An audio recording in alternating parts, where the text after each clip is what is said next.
But with that, here's another important story that we want to bring you. The sun has set on the emergency credit line guarantee scheme introduced at the start of the pandemic to help small and medium-scale businesses.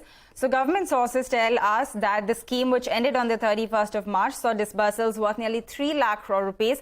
This is as against the total outlay of 5 lakh crores. The big takeaway, however, is that only 4% of the disbursals turned into NPAs, which the government says is a lot better than expected. So Sapna Das joins us with the entire ECLGS report card. Sapna. As indicated by the Finance Minister in the last budget, the government has allowed the emergency credit line guarantee scheme with loans up to 5 lakh crore to sunset. End of March, total loans sanctioned under the scheme are close to 75% of the corpus. Guaranteed amount is around 73% of the total corpus at 3.65 lakh crore. Out of this, disbursements were close to 3 lakh crore, or 78% of the sanctioned amount and 80% of the guarantees. Total number of borrowers under the guarantee scheme stands at 1.19 crore. Out of this, over 80% borrowers avail the loan. In other words, close to 1 crore borrowers have taken disbursements under the ECLGS over the past almost 3 years.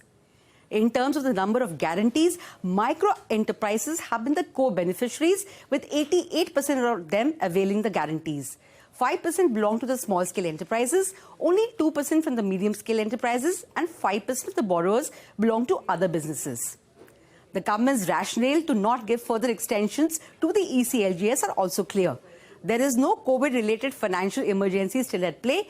Consequently, the demand for fresh funding under ECLGS has started tapering, especially after the Omicron wave last year, and particularly in the last few months, this trend has become more visible.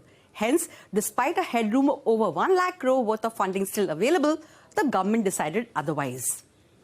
One of the key takeaways from the ECLGS are also the NPA numbers. For the first time, government data reveals that out of the total 3.65 lakh crore worth of guarantees given, only 4.38% or 16,000 crore worth of guarantees have turned bad till date. In terms of loan accounts, this is 18 lakhs or 15% out of the total 1 crore plus borrowers who have opted for the ECLGS. In the government's words, this is all pretty manageable. All right, Sapna, thanks a lot for bringing us all of the details on the ECLGS report card and how it's really looked ever since the start of the pandemic. But with that, it is